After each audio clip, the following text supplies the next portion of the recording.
Good afternoon. The Committee on Water and Land is on its hearing notice today, February 13, 2023 in room 229. Welcome, committee members, and welcome to all of you on Super Monday. And for all of those on Zoom land, we welcome you as well. This meeting, including the audio and video of remote participants, is being streamed live on YouTube. You will find links to viewing options on the legislature's website. And for those of you on Zoom land, testifiers' audio is muted and video disabled until shortly before it is your turn to testify. You have a minute. If you do not have additional testimony that is different from the written testimony, we ask that you stand on your written testimony as well. Time permitting, we'll go into decision-making after we hear from all the testifiers as well at the end of the agenda. Okay, first up, let's hear SB 66 relating to fishing safety. This prohibits purposeful harassment with the intent to prevent the taking of fish by persons who are fishing in state waters. DLNR. Aloha, Mike. Aloha. Chair and members of the committee. Don Chang, Chair of DLNR. I should have just stood up. We stand on our written testimony, and this must be a very important meeting. Just about every one of my administrators are here. So Good. If you've got any questions, we're here to answer them. Thank you. Wait, now you have to say what you're going to do. Are you supporting or you opposing, madam? Oh, yes. well, we're providing you comments. We do support this measure. Okay. Thank you. All right. Mahalo. Thank you. Okay. Inga Gibson. Aloha. Aloha. Good to see you again. Good morning, good afternoon, Chair, Vice Chair, committee members. Inga Gibson on behalf of For the Fishes in strong opposition to SB 66. This bill has come up numerous times over the year. Last year it was actually deferred in your committee, Chair. We believe that this bill is likely unconstitutional, violating the First Amendment, providing basically protections to fishers that no other group, party, individual has, even police. You can take videos of them. So that is our greatest concern with page 3, lines 10 through 13, that we advise should be deleted. It also conflicts directly with what DoCare, NOAA, U.S. Fish and Wildlife Service, and other law enforcement agencies ask of the public to please report potential violations and submit videos and also pictures. So we urge your opposition. Okay. Thank you. Mahalo. Okay. Ted Boland, Hawai'i Reef and Ocean Coalition. Mahalo, Ted. Thank you, Chair, Vice Chair, committee member. Ted Boland on behalf of the Hawai'i Reef and Ocean Coalition. I am an attorney and I'm very concerned about the legal aspects of this bill. As the previous speaker mentioned, I think it has real First Amendment problems when the government is telling people they can't take pictures in public for a particular reason. That seems like it's impinging upon personal freedoms. So I respectfully would ask you to hold the bill. Thank you very much. Okay, thank you. I think this name is Jizi Jiang from ROAR, the Rescue of Animal Rights. Okay, sends comments. Okay, Jerry Isham, individual, sends, he was going to testify, sends communication in support. Kevin Chang on Zoom, are you with us today? Aloha, Kevin. Aloha, Chair and Committee on Waterland. I oppose this bill. This is the farting on or near fishers, fish or fishes bill. As offensive as farting on or near fishers, fish or fishes might be, it is my understanding that fishers, fish and fishes also fart. Kevin, are you opposing or supporting? I oppose. Okay, all right, continue. The line between fishers, fishes, and farters is a thin line. Further on that line is where intent lies, and I believe an intent is important to harassment law. Some farters, fishers, fish, and fishes fart facetiously or some cases reflexively, and that is they emanate ipso facto farts. How would this legislature treat such ipso facto facetious farting? I think that itself poses a problem. But lastly, I think that the general laws of harassment probably should apply, and so we wouldn't want to have kind of redundant laws on harassment existing out there. Mahalo. Okay, thank you, Kevin. Kim Koch or Coach. Chair, board, yeah, can you hear me? Yes, we can. Chair and board members, thanks for the opportunity to testify. I think this is an important bill. It does give, anyone that wants to take photos or, monitor anything, a 100-foot buffer, and I think that's more than reasonable. There's been instances where Sea Shepherd, a known terrorist group, has come to Hawaii to stake out and interact, if you want to call it that, with fishermen. And I think these rights, they're granted to freshwater, and I think it only makes sense that they're transitioned to saltwater as well. So I'd encourage you to support this. Okay, thank you very much. Anyone else wishes to speak on SB 66? Members, we have communications 12 in opposition and 8 more in support. Anyone wishes to speak on this? Okay, SB 66. Okay. Okay, aloha. Sorry, Chair. Aloha, You should Chair. have been wearing the fish one. I only have the dough costume today. Okay, proceed. Aloha, Chair, Vice Chair, Welcome. and the committee. I'm testifying on behalf of Roar, my grassroots. Your name, please. Oh, Angela Melody Young, on behalf of Roar. We're a animal rights rescue grassroots, and we just wanted to provide comments. So Sure. the state law protects fishermen from harassment if they are taking fish pursuant to a freshwater game fishing license, right? And the Makai program is a program from DLNR to enhance protection of the shores and coastal resources by giving members the opportunity to work with and interact with a resource manager and enforcement officer in their community. So the Makai program is like the eyes and the ears for Division of Conservation and Resources Enforcement, and its duties are to observe and report and to raise awareness about its efforts through outreach. And volunteers are trained to conduct activities in matters which does not interfere with the fishing practices. Okay. So you're opposing or supporting, your time is up. as Okay, well. so the thing is, we have a proposed amendment that to balance it out, there should also be consideration that if a fisherman is overfishing or fishing protected indigenous species, it should be the due diligence of the program volunteer to prevent such activities. Thank you. Thank you. Okay, anyone else? I saw someone appear on Zoom land. I didn't have additional persons. We'll move along then. Yes, oh, sorry. I should have asked for comments from members. Senator I Elefante. have a question for DLNR or the representative that would have jurisdiction over this.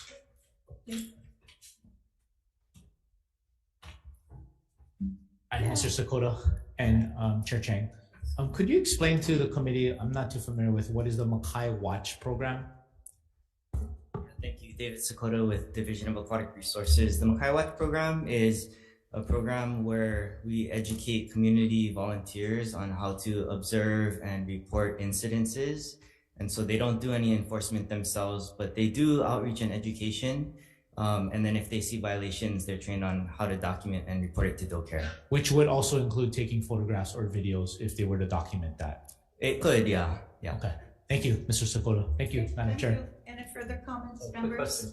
Yes, Senator McKelvey. Sorry, I just caught my attention on testimony. I mean, there was testimony given that SB 66 directly conflicts with what DoCare, NOAA, and the federal government, U.S. Fish and Wildlife Service request the public to report suspected activity of illegal poaching or activity in marine areas to you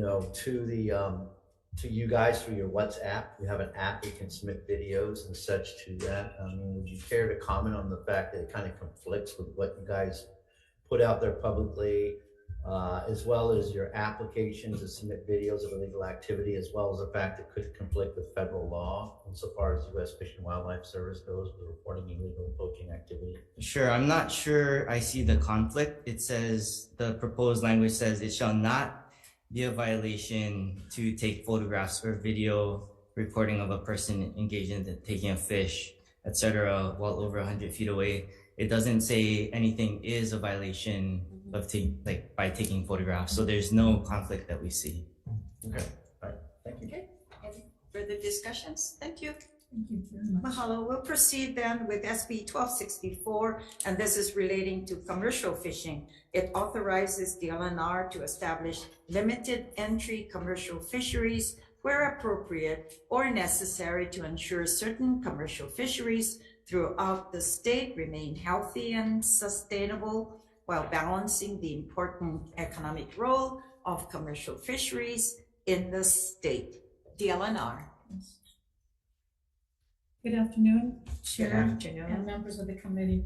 Don Chang with the Department of Land and Natural Resources.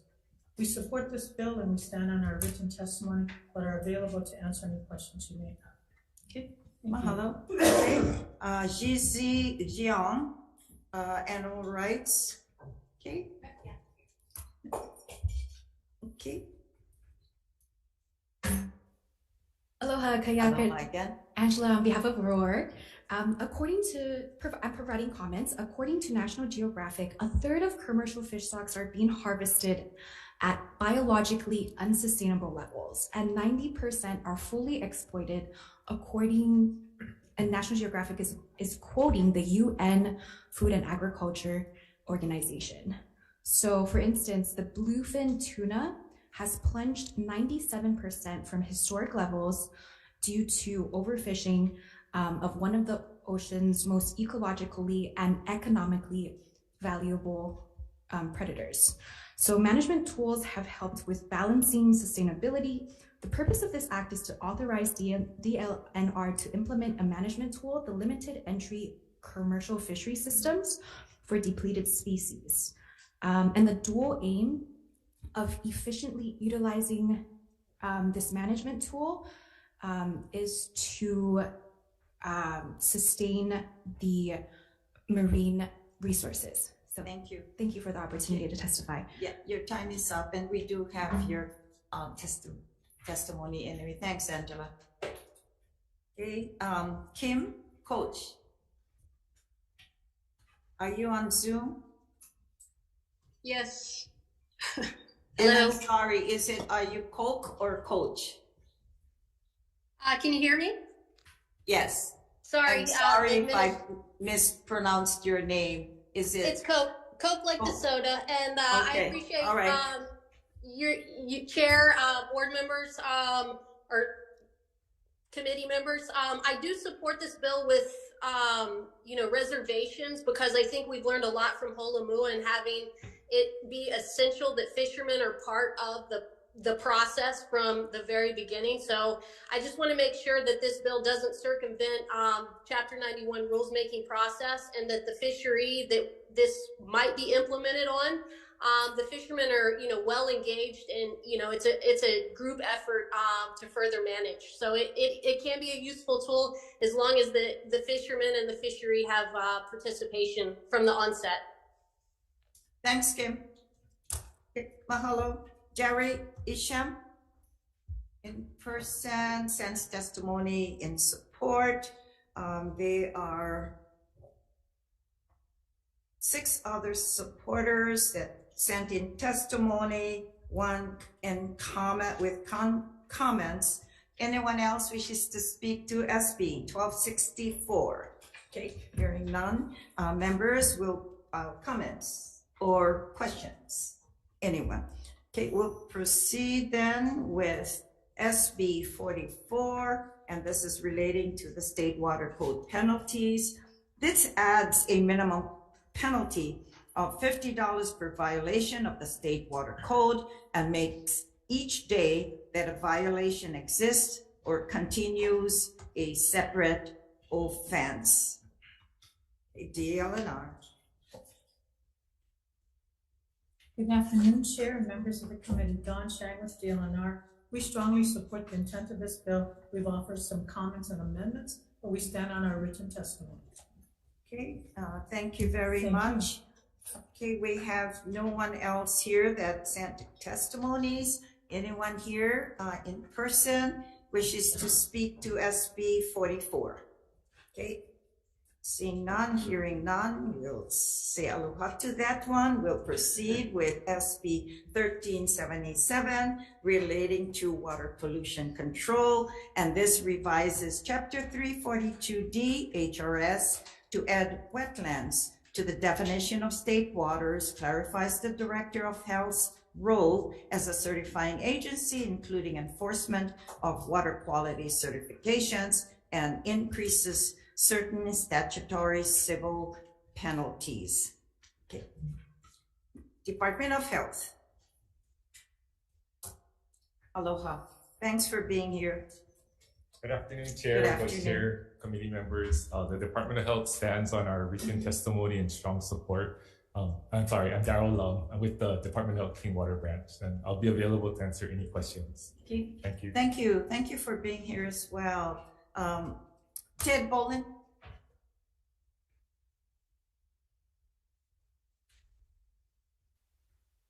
Hello again, Chair, Aloha. Vice Chair, members. Ted Boland for the Hawaii Reef and Ocean Coalition. I was for 15 years the department's lawyer for the Clean Water Branch, and I believe very strongly that this bill is needed. The penalties haven't been updated in, I think it's 30 years, but a long time anyway, and they're quite out of date. And so just inflation, et cetera.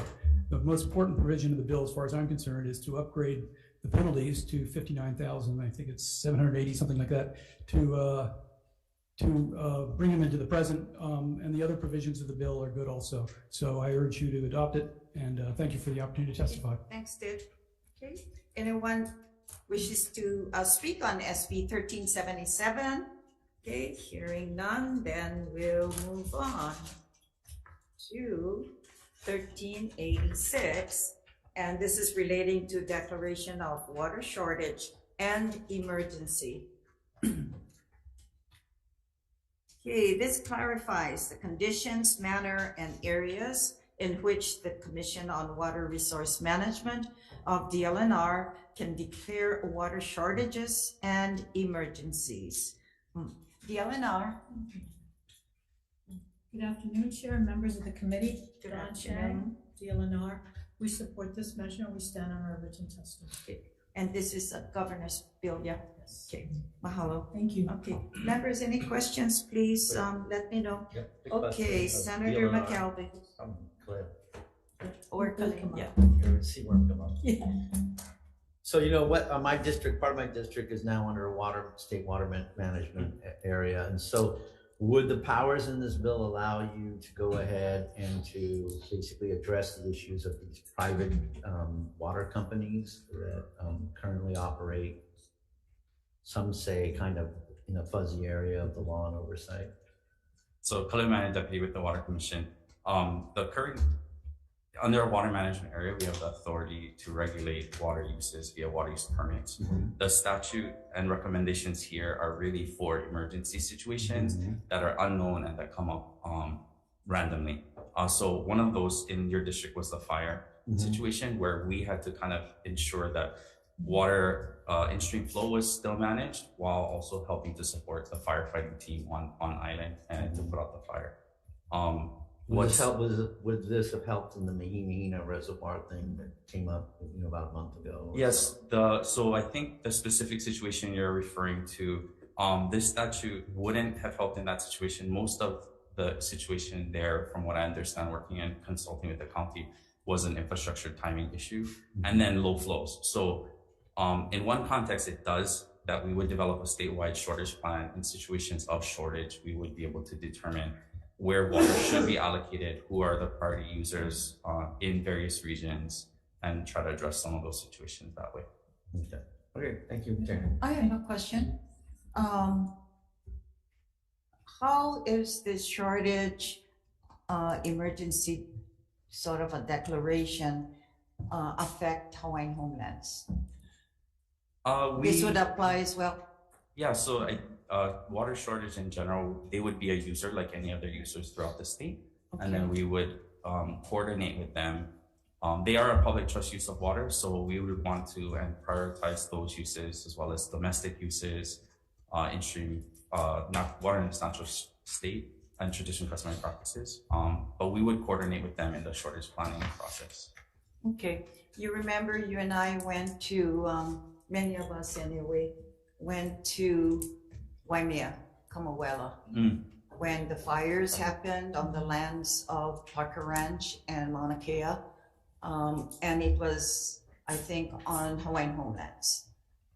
With the shortage or their, I guess, not having sufficient water capacity that goes up to, was it not Pu'ukapu, not Pu'uwawa, Pu'ukapu.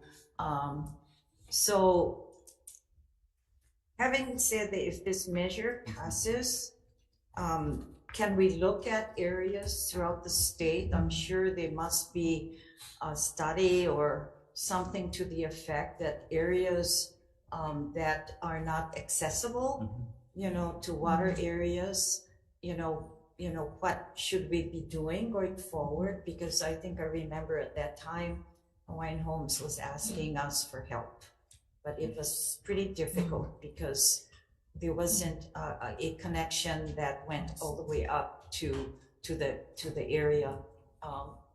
So Yes. what has transpired since that fire last year? We've all I know is that we've coordinated with Department of Hawaiian Homelands to try to basically prepare and look at strategies to get water to those homestead lots out in Pu'ukapu. One of the biggest issues that we're facing throughout the state is in dry leeward areas. With the shift in climate that we're seeing, it is a lack of infrastructure. So a lot of these solutions and planning can be accomplished by just investing in infrastructure. Okay. I think this bill is really designed to permit us to respond to emergencies quickly, rather than go through a rulemaking process, which at many times it just delays. So I think this is another tool that's available to us in addition to the water management areas where we can more easily regulate. But I think this is specifically designed to permit us to immediately and appropriately respond to emergencies. Okay, well, perhaps maybe we can look at a resolution sometime. Okay. Maybe we can work on something, identify some areas that, you know, have no easy access and somehow work with a future plan, you know, to work out some management plan. It's going to be interesting because now most of you, the agencies are tasked with updating your your state plans. So it's going to be interesting how we can address this going forward. Okay. Thanks a lot. Thank you. Ernie Law, Board of Water Supply. Okay. Or Representative. Aloha. Thanks for being here. Thank you. Good afternoon, Chair and members of the committee. My name is Kathy Mitchell with the Board of Water Supply, and we'd like to offer comments on Senate Bill 1386 for your consideration. We made a lot of points in our testimony. Basically, BWS feels that Section 174C-62 is adequate, but we're concerned that the proposed bill broadens the Commission's authority without adequate notice and transparency that the rule adoption requirement provides for public input. On the third paragraph of the first page, the proposed amendments to this bill would effectively contravene the intent and purpose of 174-41A. It requires that as a precondition to designating water management areas, CWRM conduct scientific investigations and research. The purpose of this due diligence requirement is to ensure that the designation is in the public interest. But on the second page, closer to the second to the last paragraph, I'd like to point out that allowing CWRM to declare a water emergency without a prior water shortage declaration by rule, it would appear to preempt and usurp the executive authority provided under HRS 127A-14 subsection C, which states the governor or mayor shall be the sole judge of the existence of a danger, threat, or circumstances giving rise to a declaration of a state of emergency in the state or a local state of emergency in the county as applicable. Okay, thank you. I'm looking at your testimony, but you don't give a recommendation. We feel that Oh, 74C okay. is adequate, 62 is Okay, adequate. all right. Thank you so much. Thank you. For being here as well. Thank you. Okay. Is there anyone wishes to speak to SB 1386? Going once, going twice. Look up to that one. SB members, question. Yes, Senator McCarthy. Seaborn? Yeah.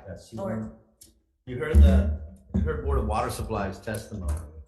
I'd like you just to respond to the points that they made in the testimony insofar as usurping the other sections of the HRS. Mahalo for the question. So in our review, what the bill is limited, would give us the authority to do is tailor our Water Commission's response to specific situations. A lot of times the governor's emergency powers just blanket exempt statutes outright. This would give us a chance to further refine our emergencies and come up with recommendations that move towards solving the problems quickly, efficiently, versus an outright blanket of exempting Chapter 174C. The authorities the amendments here would give us the ability to tailor the response to the emergency at hand, whether it is a quality or a fire situation. In addition, I think it's intended to complement a declaration made by the governor, and ours would be much more specific to the issues related to the water district. So I can appreciate that, but I think I can also appreciate the concerns of the water supply, that you're sidestepping rulemaking. Yeah. And you're also sidestepping the need for scientific studies and the other prerequisites in the HRS. So that's why I asked. Yeah. So the scientific investigations are specific to water management areas in 174C 41 and A section that was cited. In this section, it's 62 related to water shortage declarations. When an area is designated as a management area, we are required to develop shortage plans as well as individual water shortage plans for each permittee. So the idea here is, it would supplement our ability and authority to implement during emergency situations. So rulemaking will generally take a much longer time to get us past the emergency. And I think some of this is contemplated that we do have a lot of the good information already, like in the water establishment of a water management area. We've, especially like on Maui, that background information provided us the record to support the water shortage. But if we have to wait to rulemaking, that would take us a much longer time that we could not timely respond to the emergency situation. Thank you, Chair. I noticed that the Attorney General was absent in giving testimony, so I guess they were comfortable with the language in this measure, since it's a administration bill. Okay, all right. Any further questions, members? Okay. Hearing none. Thanks so much. Okay. Anyone else who wish to speak on 1066? Okay. Hearing none, seeing none, we'll proceed with SB 1459, and this is, did I miss, water security? We have another one, 1066. I jumped the gun there. Okay. SB 1066, and this is relating to freshwater security. This establishes within DLNR a water security working group to study and recommend priority CIP projects for legislative consideration and approval that leverage public-private investment to increase Hawaii's water security. It also makes an appropriation. Okay, DLNR. Thank you, Chair and members of the committee. Don Shang with the Department of Land and Natural Resources. We support this measure and we stand on our written testimony. Okay, I guess this would complement the issue that I kind of raised earlier. Right. Yeah. Exactly. Okay. Thank you. All right. Thank you. Michael Bach, an individual, sends communication on Zoom. Not Mike? present on Zoom, Chair. Okay, thank you. Sends communication in support. Micah Monikata, I don't see him here, testifying for Ulupono Initiative and sends communication in support. Anyone wishes to speak to SB 1066? Okay, we'll proceed then with SB 1459. This is relating to environmental protection, and this establishes a task force to examine the consequences of drinking water contamination detected at the Waipahu wells, 2 granular activated carbon treatment facility. That's a mouthful. Okay. All right, DLNR. Good afternoon, Chair, members of the committee, Don Chang, the Department of Land and Natural Resources. We do support this measure, but we would ask there be an amendment. We believe that this deals more with water quality, which is sort of more the kuleana of the water supply. So we would ask that both the Department of Health and the City Board of Water Supply be the co-chairs, and we'd just be a member. Okay, all right. Thank you. Any questions for the agency members? Okay, hearing none. Thank you. Department of Health.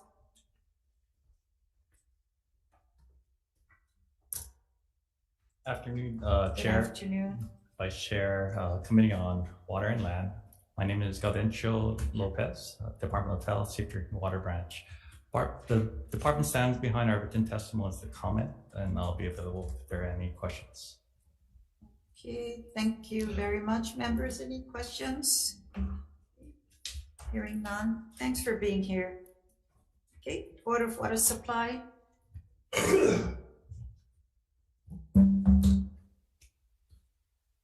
Chair and members of the committee, my name is Kathy Mitchell with the Board of Water Supply. The Board of Water Supply strongly supports Senate Bill 1459, and we stand on our written testimony. Thank you. Thank you.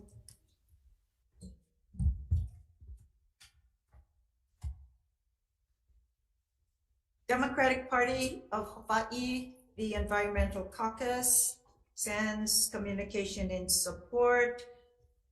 Sherry Polak, okay, sends communication in support as well. Members, any questions? Anyone else? Yes, Senator.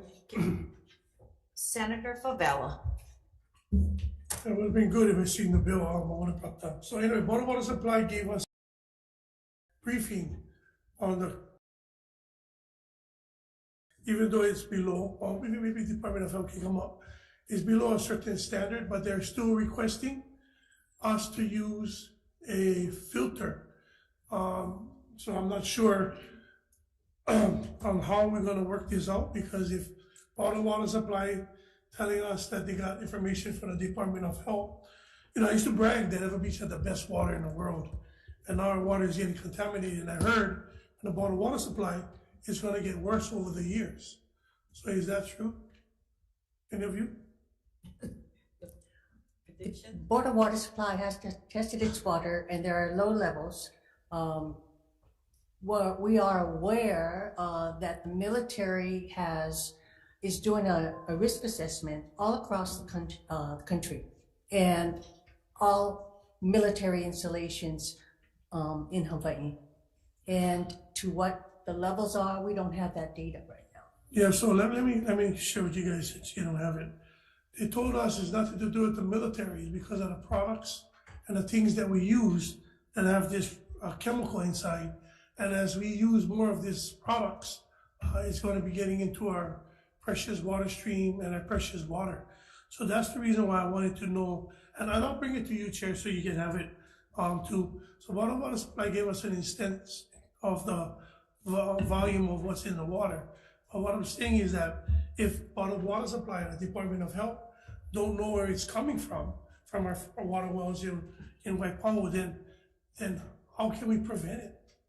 That's you guys don't have it because apparently you guys don't know. We're not talking about military. We're talking about what's in Waipahu's drinking water that affects us in Ever Beach. Certainly, the military installations are the biggest users of the AFF. right? So I just see, remember you go talk to my representative from the neighborhood board water supply. They didn't say about military. They're talking about the products we use that came from the Department of Health. Saying the products that we use today, a lot of the products have this chemical inside. So the more of we depending on using it, the more we're gonna have in our waters.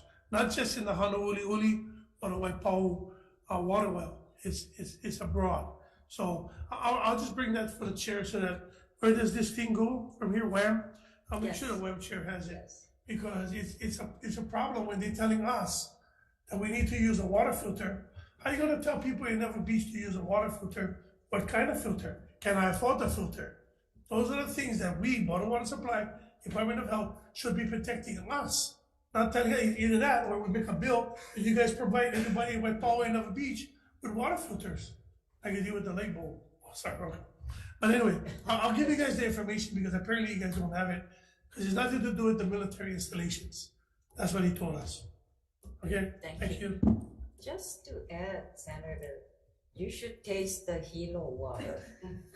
I mean, it's like real good. Now, interesting. We have good water system. Interesting, I was at an event at the Hilton Hawaiian Village and at the Coral Ballroom.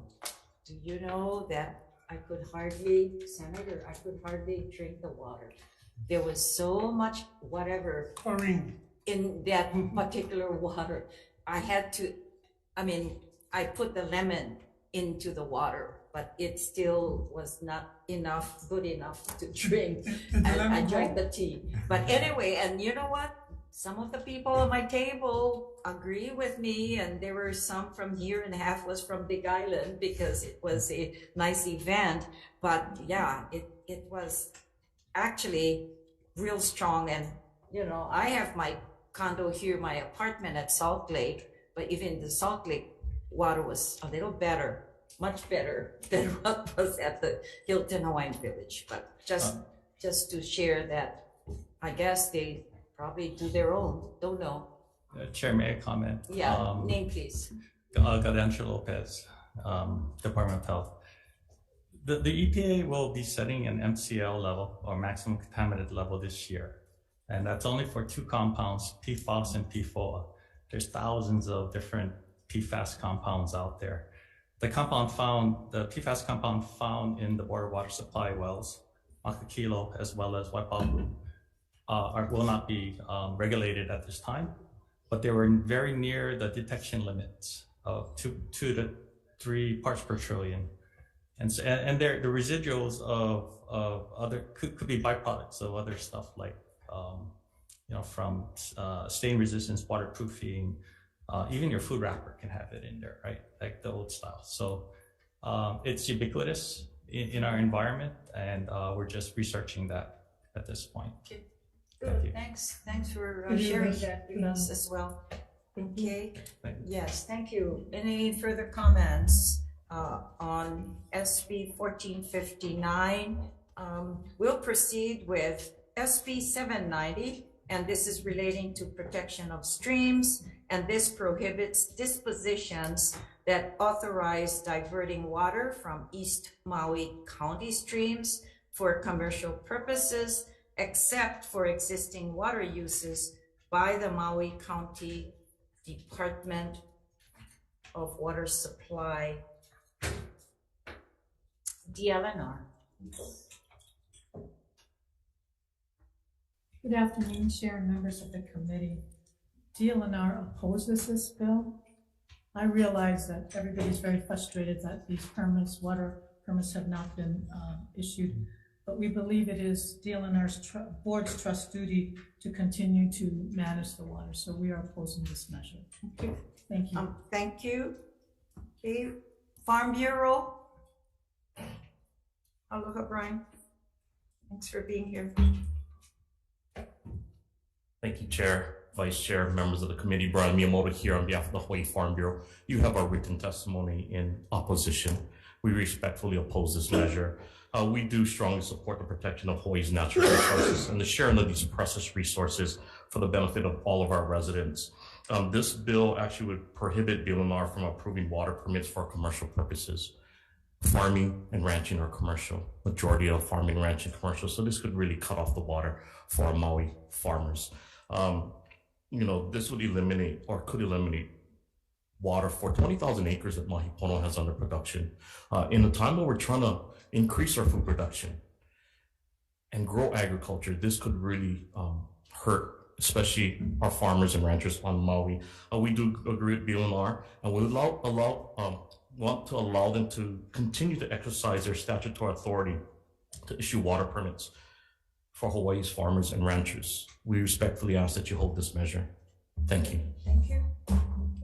Members, if there are any questions or comments you'd like to ask DLNR, Senator Favela.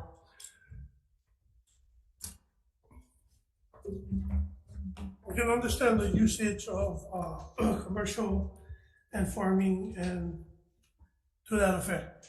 But you're thinking that diversion is not going to help, or excuse me, not going to be prevented from them using it for other usage? I mean, just look at always mountain by the windmills. That was all nothing. When I grew up, there was only trees and bushes. They opened up the water rights, gave those guys water rights, and they diverted water to their subdivision when they never have. Houses and they're just building the subdivision. They never even have the approval of the water rights of diversion. So my concern is if we say, is this going to be something that DLNR is going to do for ranchers and farming, then where is it that going to be for definite that we're making sure that this is going to be for ranchers, commercial, and farmers? Because that whole mountain should not even have been built. If my grandparents was alive, that wouldn't have happened when they was alive. And the water usage and the water taking for all of this development in subdivisions and housing by the prison, because now they moved the prison in Maui. All those houses wasn't there, and the subdivisions and the stores wasn't there.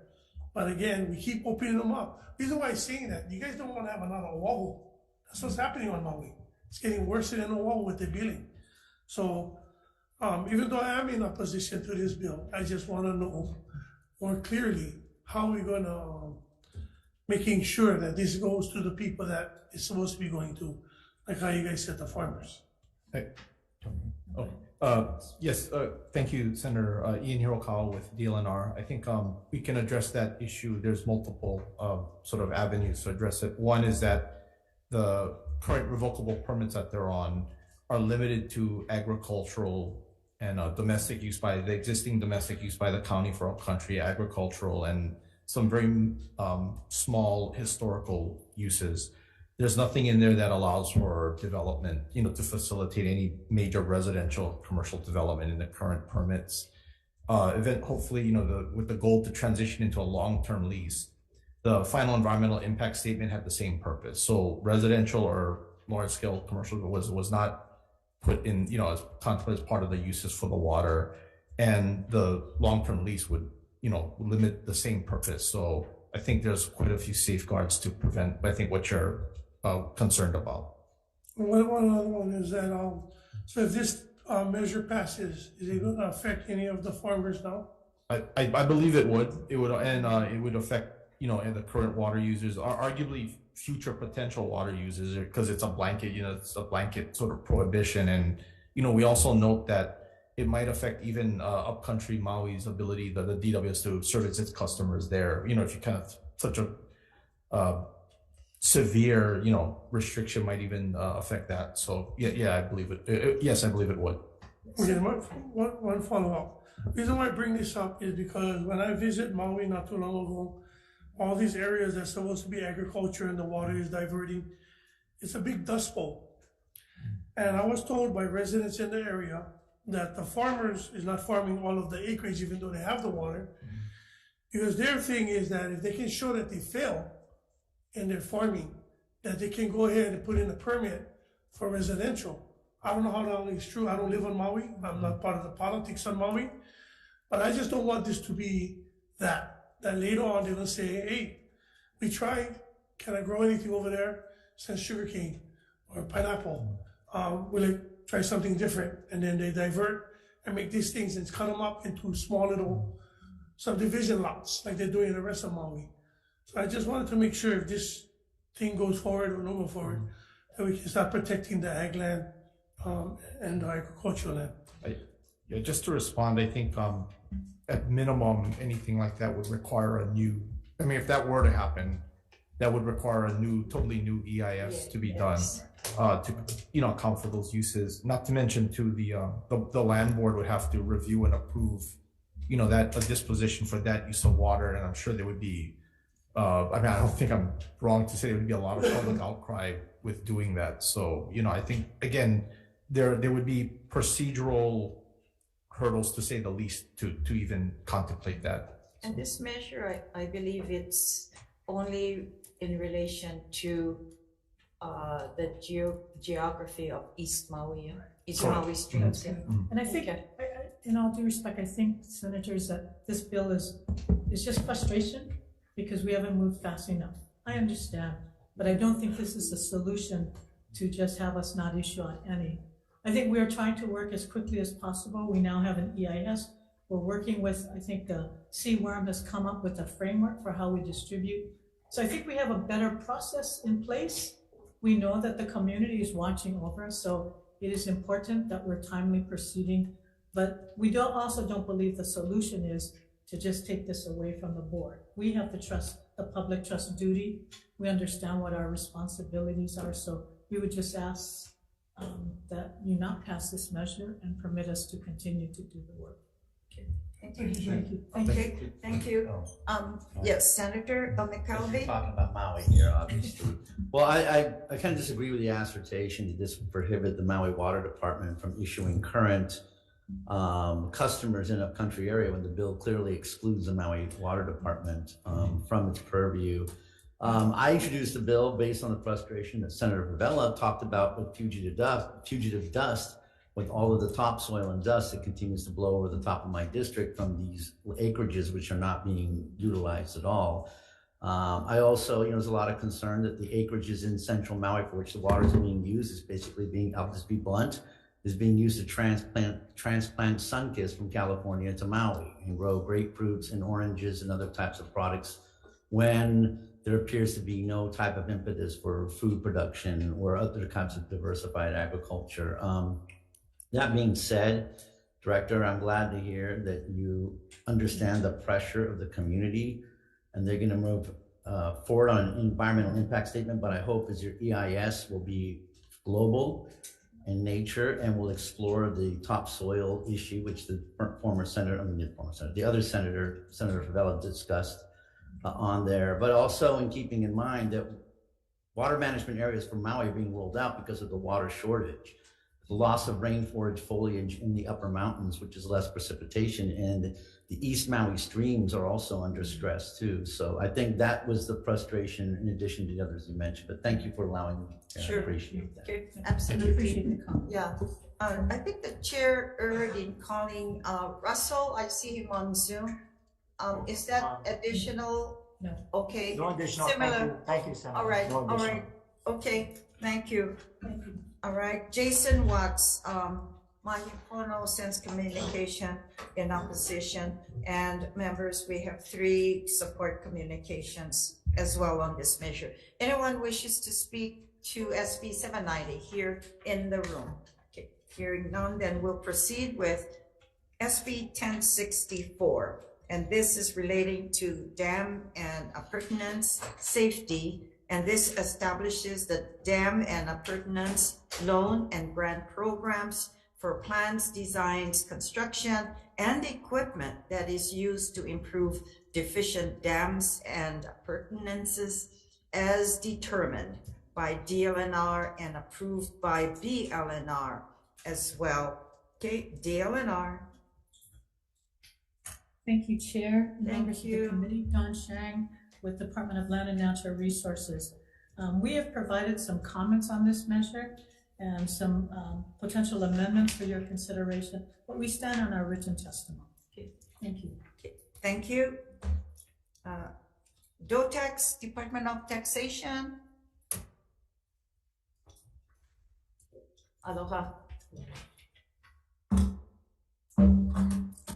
Chair, Vice Chair, members of the committee. My name is Brian Davidson. I'm with the Department of Taxation. We have provided comments to this measure, and I am here to say we stand on our comments, and I can answer any questions that you may have. Okay, Brian, let's see, you have no recommendations here for amendments, just comments. Okay. Just, yeah, we just made comments. All We right. didn't. Yeah, thanks Yeah. for being here as well.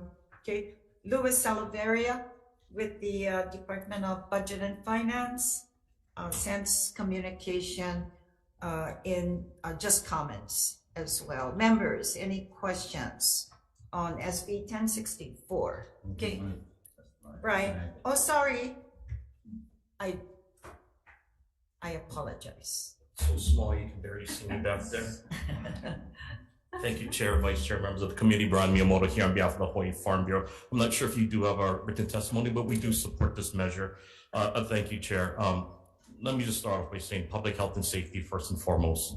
We're all familiar with what happened in Koloko. We don't want to see that happen again.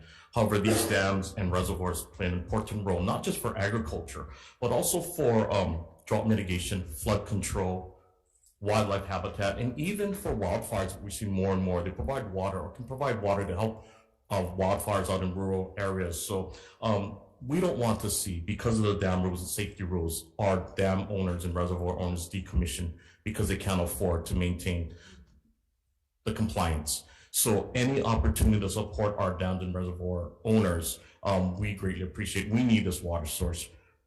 No water, no agriculture, no food.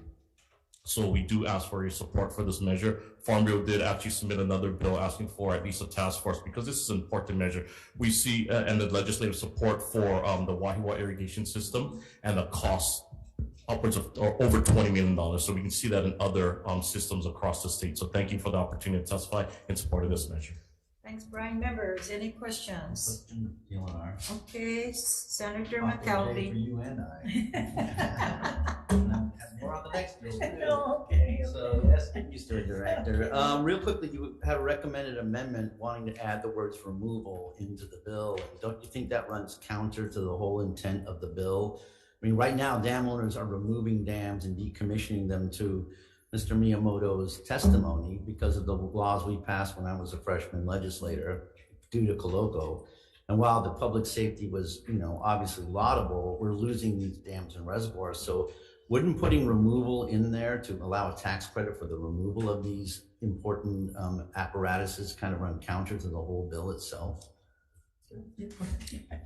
The reason for why we put Cardi Chang, Chief Engineer for Engineering Division of DLNR, the reason we put removal is because we believe that public safety is first and foremost, and public safety is also a public purpose. And there are a lot of dam owners who are unable to bring their dams into compliance to serve the beneficial uses such as agriculture, recreation, flood control. And somehow they just inherit this bowl. And the only option they have is to really remove it, which is probably the cheapest option versus making them bring it into compliance where they have to But spend. they can do that now, and they're doing it now. That's the whole emphasis of the bill. They're doing it now. They don't need a tax credit to help to do what they're already doing. We need public assistance to preserve and repair these critical types of dams and reservoirs. You heard earlier, Director, in your previous testimony, to the firefighting, for food production, for all these other inflow stream standards. I mean, that's why expending public funds to a tax credit is laudable, but to also allow for the removal, which they can do now, this seems counter. Well, I think that those three components of this bill, there was a grant program, a loan program, and a tax credit program. So we support the grant program because obviously financial assistance is needed. The loan program, they can always get SPURPs, which is already available to them. And we don't support the loan program because it just puts them in financial hardship when they got to service the debt. So that's why we didn't support the loan program. The tax credit, I think we'll defer to DOE tax because we don't have any. We don't support the SPURPs. No, well, the SPURPs are already in existence. Yeah, but you still have to shoulder the debt service. Correct. That's why we support the grant program to give financial assistance to private dam owners as well. I mean, we believe it's still a public purpose.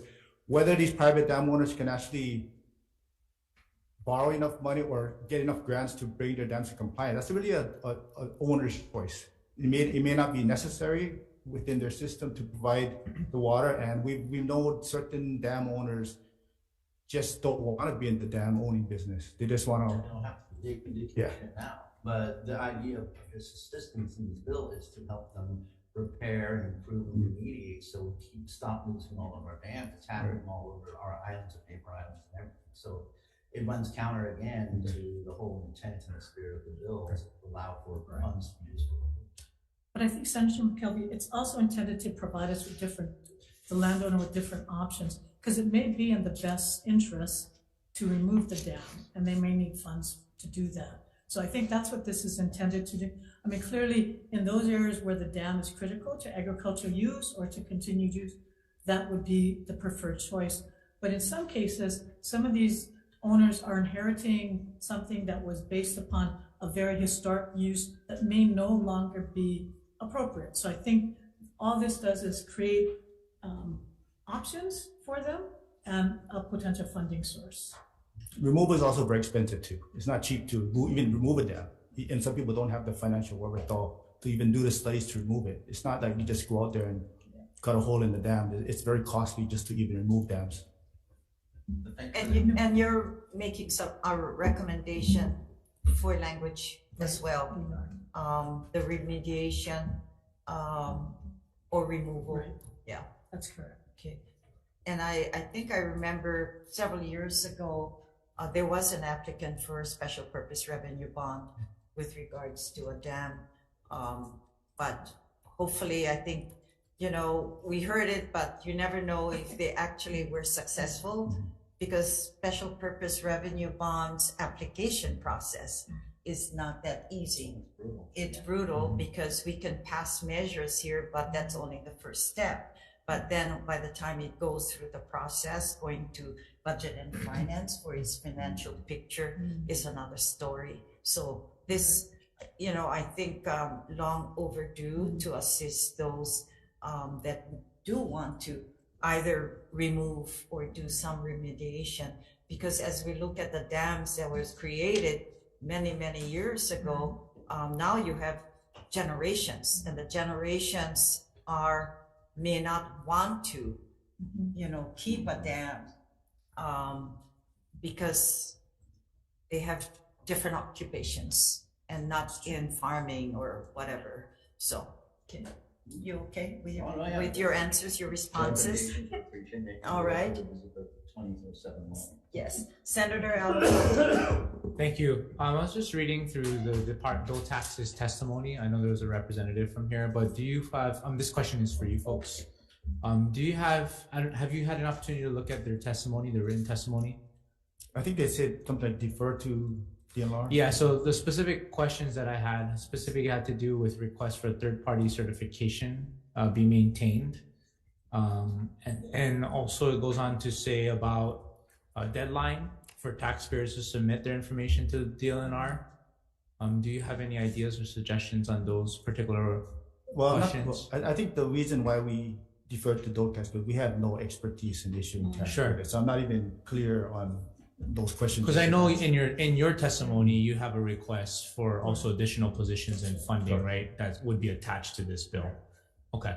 Thank you. Thank you, Madam Chair. All right. Okay. The discussions to SB 1064.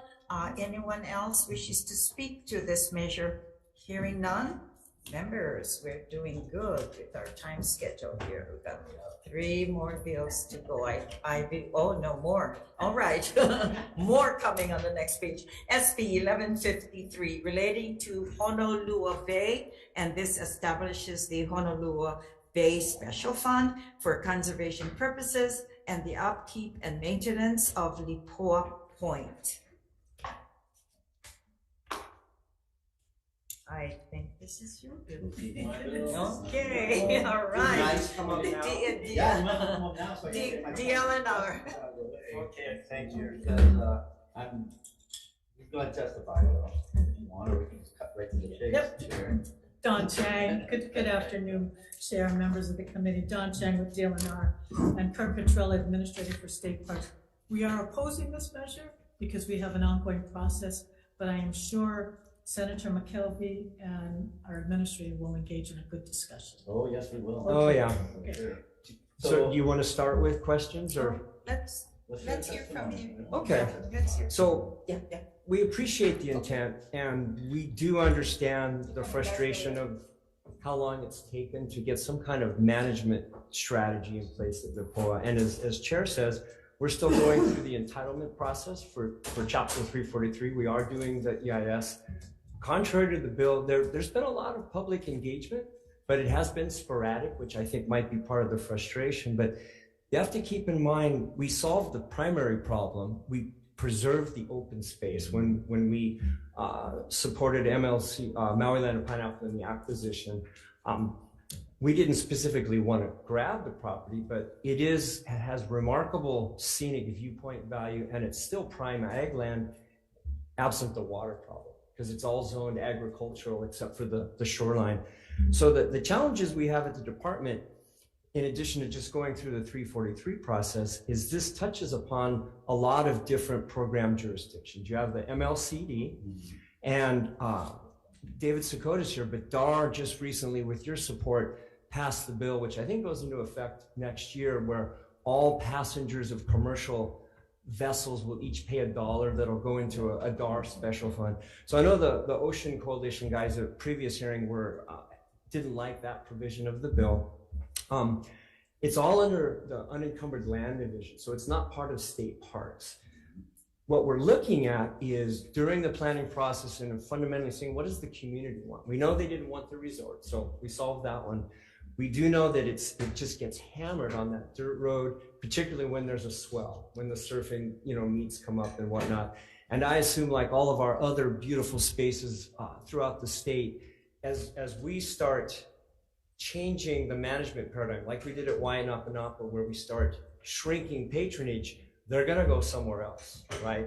And so I would assume that the POA is probably getting a lot more overflow visitor traffic than it did, say, several years ago.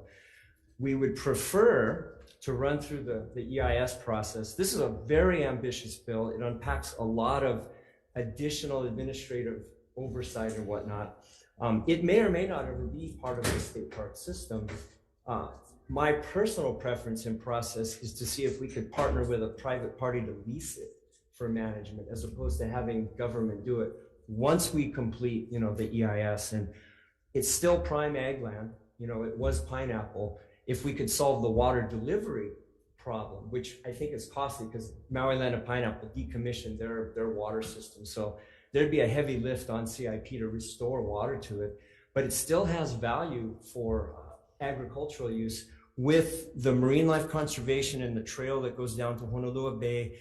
And that shoreline, I think, is very eligible to be part of a state park system like we have Kaiwi State Scenic Shoreline. I think Liupoa, the shoreline, the conservation district part, I think would render itself well as part of the state parks. But we don't manage ag land. There's still that whole 200 acres of ag. And then there's the campground over on the other side that is unmanaged that has, I think it has potential for managed camping. But the bill is just not ready for prime time yet until we finish Chapter 343 and run through that process and finish our community engagement. Because we can't, now that it's public trust land, we need 343 in order to do anything with it. And in terms of charging fees and setting up reservations, we don't even have any infrastructure. It's really just the dirt road. So I think it would behoove us, as we've done with Ha'ena and Waianapanapa and Diamond Head, we very meticulously look at patterns of use.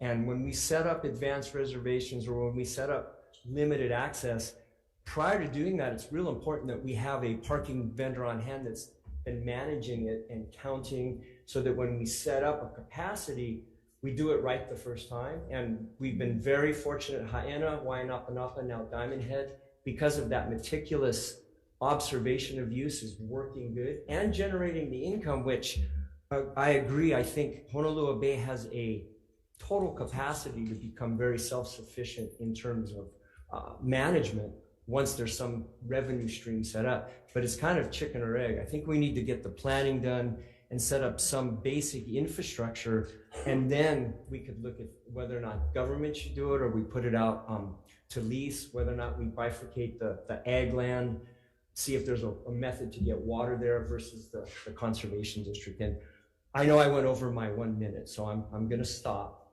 This committee allows the departments to go on with their comments. Okay. Yeah, Thanks. only the testifiers outside Oh, of the okay. agencies. Okay. I'll take a breath. Because this, it's important for the committees. Yeah. Question. Yes. So the lands that you said is under DLNR land management, is it, I hear two words, I hear agriculture and conservation. Yeah, that's So the what zoning. is that? So it's both, there's Yeah. conservation district as well? Uh-huh, on the So- shoreline. On the shoreline? Yes, And the rest is ag? correct. Okay, who owns the campgrounds? You That said there's a budding, That fell under the acquisition. So it's under the, under Russell guys at Land Division right okay, now. so it's ours, it's DL. It's state. It's state Yeah, and yeah. not county then? Correct. Okay.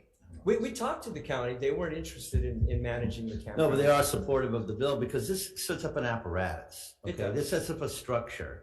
And to say that it's premature, first, I won't get into the study because I got to tell you, this summer going around, everybody is in the community is very critical of the consultancy group that did this study for numerous reasons. A lot of voices were left out of it. Okay.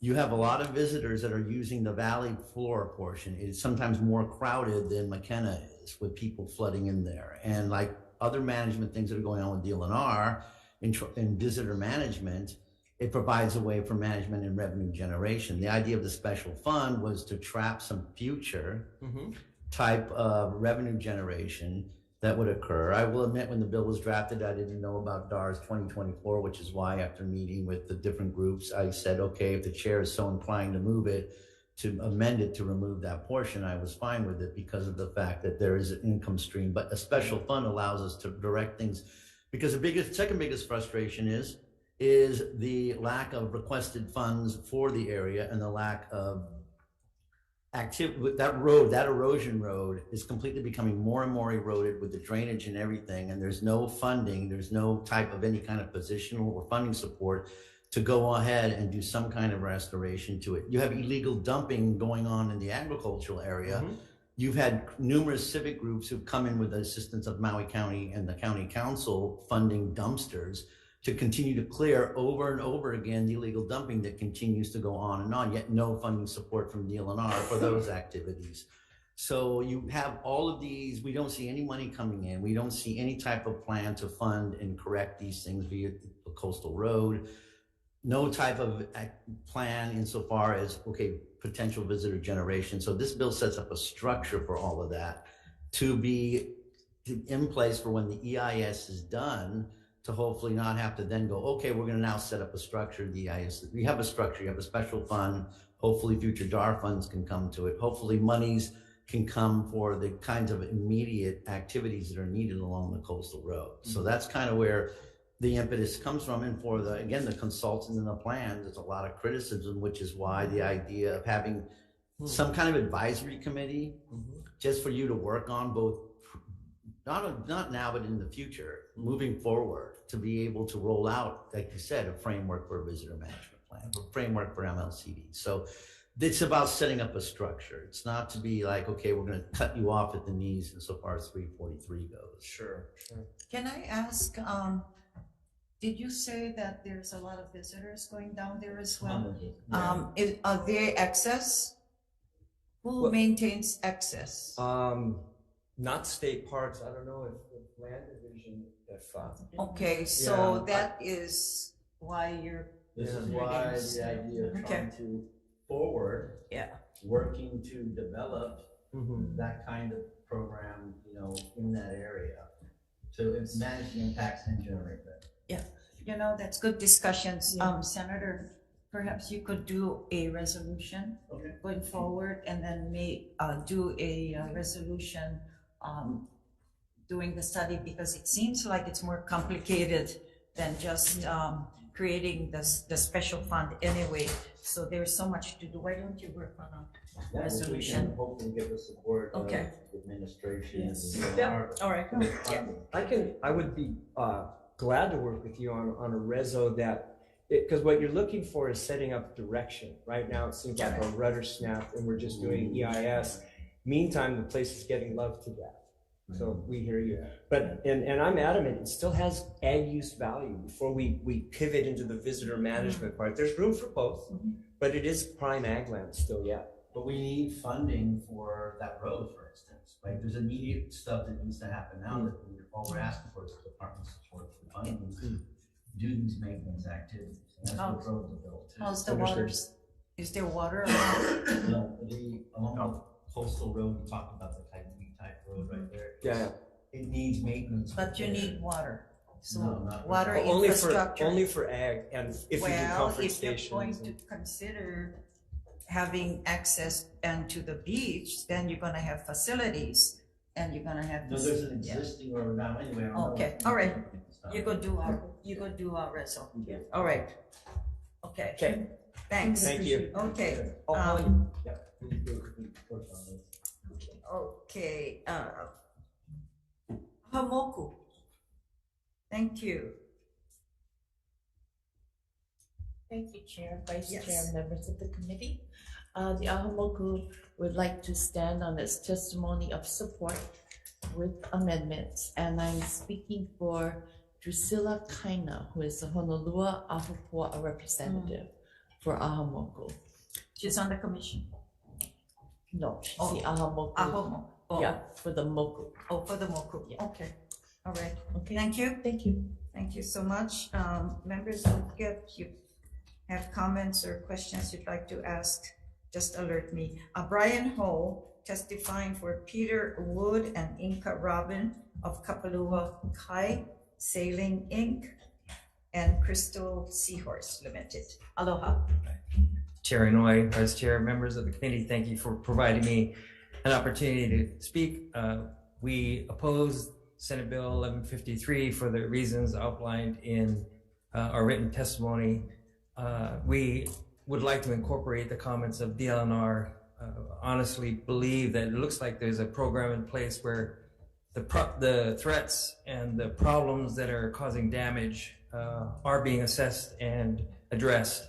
The only other thing I would like to emphasize is the damage that's occurring seems to be from the land-based users and not from the commercial boats that come in from the ocean. They operate in a completely separate area. There's no conflict in use or overlap in use. And I think if you were to interview each of the commercial operators, they would explain to you how they work cooperatively so that they don't have all of the boats in the area at the same time. They take turns, they're on a schedule. They do a lot of education with their customers as far as things like, reef safe, sunscreen, how to interact with the marine mammals and not to cause damage with reef and pollute the water and things like that. All of the things that they bring in trash-wise and waste-wise, they take out with them. I think you'll find that all of the commercial operators are really good stewards of Honolulu Bay. Thank you very much. Thank you. Members, any questions? Denver Kuhn? Yes, good afternoon, Chair, Vice Chair, members of the committee. Denver Kuhn on behalf of the Ocean Tourism Coalition. Kind of as the last testifier stated, we are opposed to SB 1153 as it's written and as the fees would apply to the commercial boat operators. In 2021, we worked with the Division of Aquatic Resources to pass the ocean stewardship fee, which will charge a per passenger fee of $1. They estimate this will bring in close to around $30 million over the next 15 years. We think that it could well be more than that. And so our request is that Section B be changed to exclude the boat tour operators, as they will be paying a per passenger fee to DAR in order to maintain places like Honolulu and other MLCBs around the state. So thank you. Okay. Thank you, Denver. Okay. Department of Budget and Finance. Okay. Sends communication in, sends comments. They are support from Alice Lee as an individual who is a council person, I believe, or council chair. opposition, Jim Kuhn in support from Andrew Crossland. Anyone else wishes to speak to SB 1153? Okay. Yes. This is Jim Kuhn, hoping to speak. Okay, proceed. Thank you, Jim. My name is, aloha Chair Inouye, Vice Chair Elefante, and committee members of Water and Land. I'm opposing this bill. I just want to hit some highlights. It's been mentioned a few times, but believe that the commercial boats should be carved out of this bill, that because they are already paying their fair share. Their access is limited and orderly. They bring people there we educate them, they take pictures, leave bubbles. They've been good stewards of the bay and will continue to be. If there is an advisory board, I think that there should be a 7-person advisory board with 1 member from the surfing community and 1 member from the charter boat companies that moor in Honolulu sitting on that committee.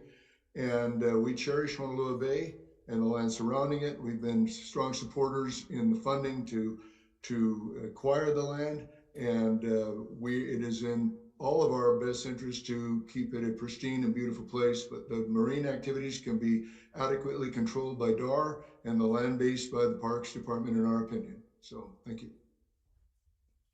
Thank you, Jim. Okay, anyone else wishes to speak to SB 1153? Okay, hearing none, seeing none, we'll proceed with SB. Sure. Yes. I Yes, don't know the one was Senator. before this guy. The one said $30 million. What was the guy's name before this guy? Okay, we That's, had that's me. Denver. Denver. Yes. Yeah, so the money that you guys generate to the state is about $30 million?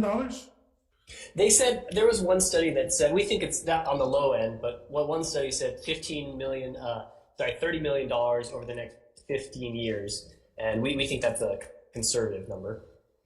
Okay, and you guys like preserve them for the tour boats and all that. So during the year, how much times you guys organizations that you organize with the boat or the guys that use the bay do a cleanup at the bay? Well, for example, Trilogy Excursions, they have the Blue Aina Reef campaign, and they do a reef cleanup every month. So they'll donate a boat. Obviously, different areas, they try to move around to clean up the different areas. So if Honolulu would certainly be on that list of a reef cleanup, so that would definitely be one of the places that would be involved in those campaigns. The other operators, we always invite them to join us for those. So I'm not sure the exact number, but certainly throughout the year, it does get quite a bit of attention. Even every day that the boat operators are out there, they do their best to, if they see something, to pick it up, because we do believe that that's in everyone's best interest. Right, but you heard earlier about the dumping and the other stuff that happens in the area. The reason why I'm saying that is good that you guys take care of the reef and the ocean, but it's more than just that, from what the senator is saying. So that's the reason why I just wanted to know what organizations that is helping out to preserve that that area of the bay. Since we're talking about almost $15 million or $30 million in 15 years, you figure that they will want to invest that so they can continue to utilize the bay. Okay, the other guy. Yes. I think they're related. Jim, Oh. Jim Kuhn. Yeah. Jim's my Can you uncle. call your cousin? Can you call your Yeah. cousin? No illegal dumping is happening on the Balboa Point portion of it. So that's what I'm addressing in funding requests. The only reason why I bring this up, Chair, is it's just like anything else, yeah? Senator, do you want to? Yeah, that guy, Jim the Kuhn? other guy, what's his name? Okay, Jim. Jim. Jim, Sorry, Jim. I'm not good with names, I just know you guys talk about money, so I just checking it out. Let's hang on. Jim. I'm trying to get through on here. All Okay, right. there you go. All right, so the question that I have, I mean, you guys talk about how special this place is. I mean, for not having Pilikia over there, what the senator is saying, to me, with the amount of boaters or amount of people that come to, I guess, using the bay, taking pictures, whatever, you would think, since when this bill passed, that they have to go into, it's like in droves, When did this bill pass? I remember that bill because I was here. When you only get so much boats and time in the harbor or whatever. When did that bill pass? 2019, I believe, that Okay. on the funding bill. Yeah, so that's when I just probably came in. The reason why I'm saying this is 2018 is 2023.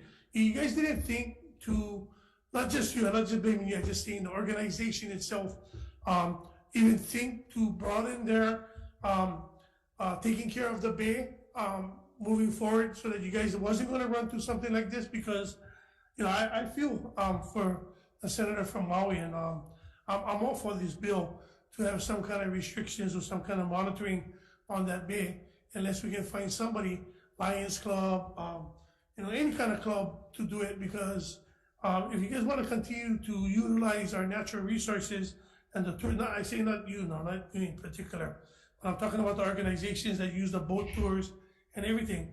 I think they should invest. I mean, I know they take you only $1, but I'm pretty sure they're making more than $1 off of the people that are coming to look at that bay. So I think it would be in the best interest that you work with the senator from Maui, these guys who utilize in the bay, and try to see if you guys can come up with a plan to have organizations to go at least once a month or once a quarter to help clean up the whole thing, not just the reef and the ocean, which is great.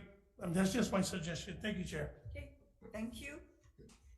All right, Honolulu Bay. Any further discussion? And Senator Favela, I think our recommendation to is have Senator do a resolution as well and identify some of the issues we're talking about. Let's proceed with, let's see, the next one is Big Island, but I got two bills with regards to, and that's a lot of testimony. So anybody here from Big Island will be speaking on SB 770? Oh, okay, you're here, so why don't we'll put this at the end of the agenda because many of you are waiting around to continue as well. So let's move on to Bill. So SB 770 will be at the end of agenda. Okay. So SB 772 relating to Marine Life Conservation District requires DLNR to establish and conduct the Marine Life Conservation District Carrying Capacity Program and requires DLNR to submit reports to the legislature and appropriates funds. Okay, 772 DLNR. Thank you, Chair Inouye and members of the committee. Don Chang with Department of Land and Natural Resources. We support this bill and we stand on our written testimony. Okay, thank you. Ahamoku.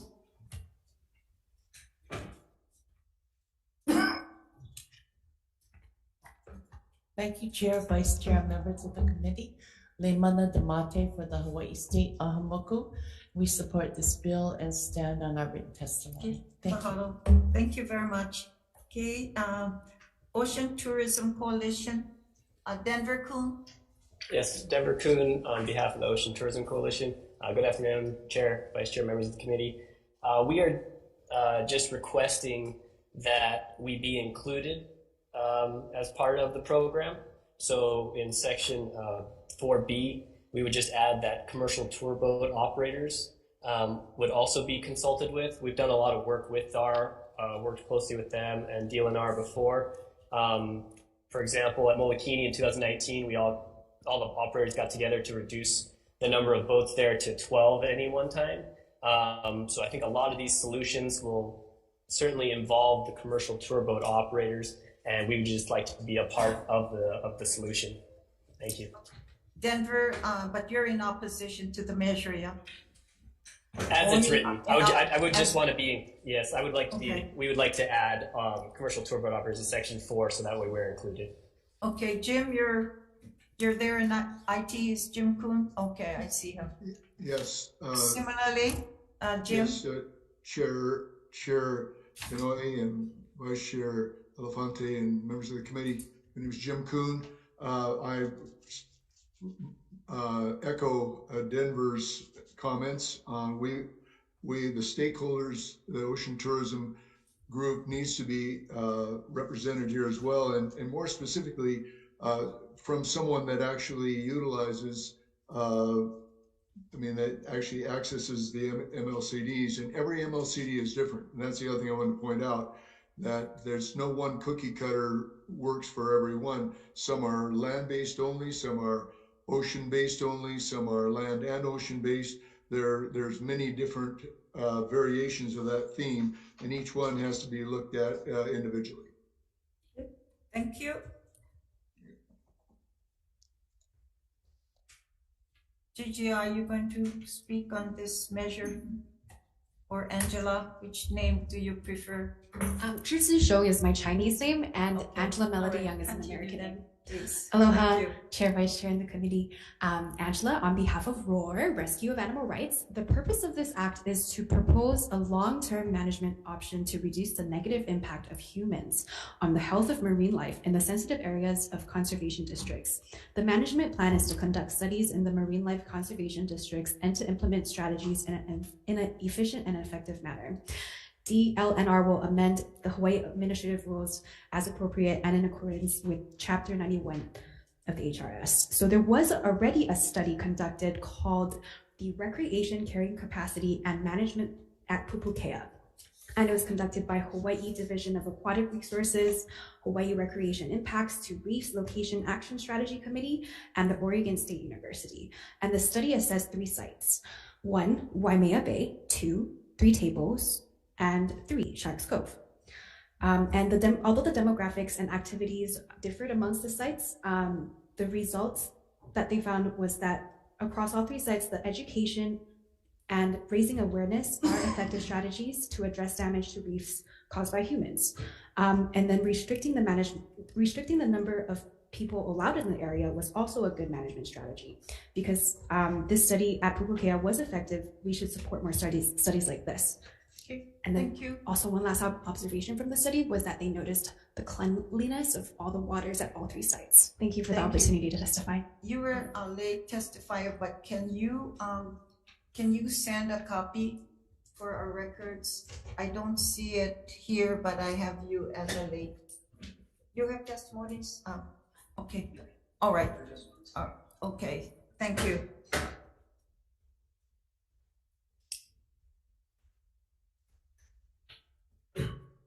Testifying for Calypso Charters, Zachary LaPrade. Anyone else wishes to speak to SB 772? Hearing none, then let's proceed with SB 1083, and this is relating to coral reef insurance. It appropriates funds for a 3-year continuation of the wind-generated storm damage reef insurance policy purchased by the Nature Conservancy in November of 2022. DLNR. Thank you, Senator Noy and members of the committee. Don Shang with the Department of Land and Natural Resources. We do oppose this measure. We believe that there are other more appropriate ways to promote reef resiliency than to fund the insurance bought by TNC. Okay. And we stand on our testimony. Isn't a Nature Conservancy a private? Yes. And not a state-operated agency? Yes, that's okay. All right. Thank you. Okay. Trevor Taylor. Okay.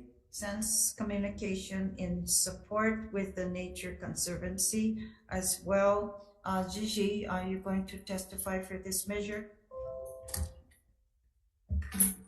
Aloha, Chair, Vice Chair, and the committee. Angela on behalf of ROAR, testifying in strong support. And so the Nature Conservancy announced the first coral reef insurance policy for the US is going to be in Hawaii. And it will provide funding for rapid coral reef restoration after hurricane season. And the insurance is to support the conservation of ecosystems and the development of green infrastructure. both of which are vital elements in addressing our work to protect our communities from global warming and climate change impacts. And according to NOAA, coral is vital marine infrastructure that sustains marine life and fisheries and gives economic opportunities to our communities. It is a source of food and new medicines, and it provides protection from storms. So why should we care about reefs though? Yeah, time is up. We got your testimony. Oh, okay. Thank you for the opportunity to testify. Okay. Sierra Club, Wayne Tanaka. Okay.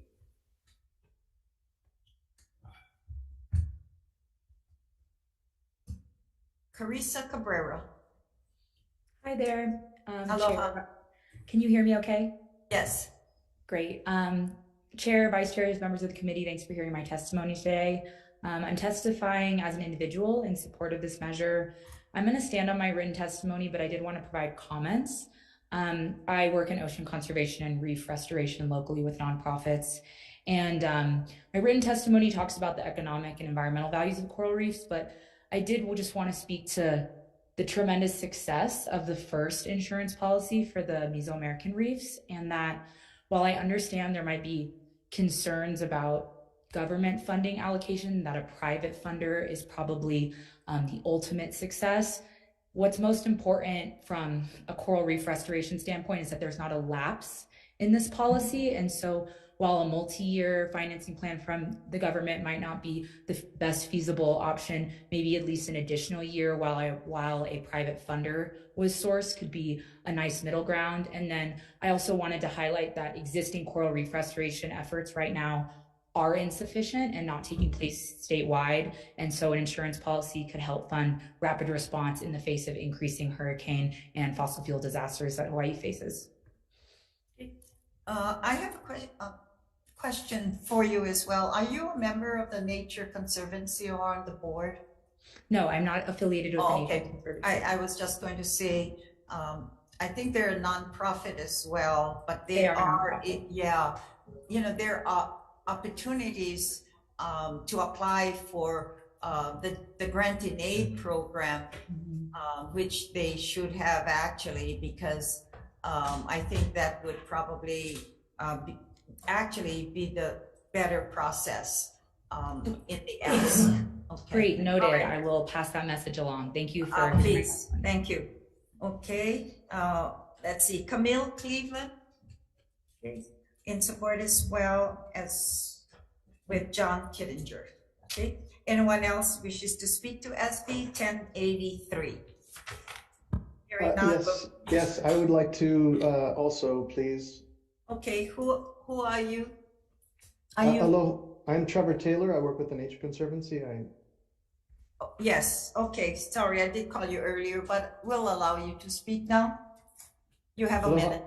Aloha, Chair, Vice Chair, and members of the committee. My name is Trevor Taylor. I serve as the Director of Conservation for the Nature Conservancy. The Nature Conservancy supports Senate Bill 1083 with minor amendment recommendations described in our written testimony. Reef insurance is a proven source of funding that can be used to implement emergency restoration repair response after natural disaster to protect economic, recreational, cultural, and ecological critical resources. Rapid response is key for expediting essential reef repair activities such as debris removal and coral reattachment. Without quick response, damage can be permanent. In 2022, TNC purchased the first reef insurance policy in the US, and it will provide funding for the short term. The goal during this pilot phase is to demonstrate that this resource could be insured and to help establish a sustainable funding mechanism to continue operations for the long term. And for reef insurance, this would ideally be a partnership with multiple private and public entities. In our written testimony, we provide a few amendments to the current bill to allow increased flexibility. Trevor, your time is up as well. Just want to ask, was there a reason why you didn't apply for the grant in aid program? We raised private funds for the current policy, and they are limited. This is, for a permanent. The reason I say that is, I think it would have been a faster approach, but we can't speak for the budget and finance as well. And, you know, we thank Nature Conservancy. You have been good partners with DLNR and the other agencies, but we appreciate that as well. Thank you very much. Thank you. I appreciate the Yes. opportunity to testify. Senator Elefante. Mr. Taylor, if you can just hang on for a second, I have a follow-up question to Chair Noyes. So did you say that previously to start this program, you had private donations that you specifically fund and didn't come to the legislature last session? Is that correct? That is correct. The funds that were used for this current reef insurance policy were raised from private donors. Okay, and my understanding is, and how you answered Chair's question, is that you did not think to go through the GIA process? I am uncertain as to whether or not we went through that process as an organization. We were successful with private donors and really wanted to, there was a lot of challenges in trying to build the first reef insurance policy. It was a complicated legal process. Sure. And having that flexibility to be nimble in the development of the policy was beneficial to have, private donors as an as Thank you. support. Thank you. Thank you, Madam Chair. Thank you. Thank you, members. We got 3 more bills to go to, and almost will be running out of time, and we want to make sure we pass these bills or make recommendations as well. We'll proceed to SB 1258, and this requires DLNR to develop and implement a management system for Kaena Point State Park, Makua, and Keawaula regions, and appropriates funds. 1254. Oh, okay, sorry. Okay, I jumped the gun on that one. Okay, let's proceed. Thank you, Brad. That's why we have committee clerks. Good job. SB 1254 and relating to Kaiwi Coast designates the Kaiwi Coast scenic shoreline and adjacent lands as the Kaiwi Coast State Park, and this establishes protection and directions for land management and positions within DLNR. And I had this ready to go, but I read the wrong bill. DLNR. Yes. Thank you, Chair Inouye and members of the committee. Don Shang, with the Department of Land and Natural Resources. We do support this measure, and we provided specific proposed amendments, and we stand on our written testimony. Okay, mahalo. Okay.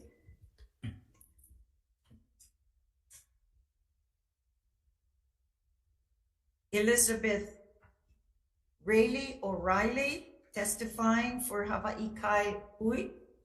Yes, thank you very much. Okay, aloha. Aloha, thank you very much. I just want to let you know that we stand on our testimony, and though I'm not certain of the amendments that the DLNR is putting forth, I have faith that they're only going to improve what's before you. I really wanted just to tell you thank you so very much for taking time, having it on the agenda, and seriously considering it. Mahalo. Okay, thank you very much. We have 13 testimonies in support, members with no testimonies, and anyone else here in the room wishes to speak to SB 1254.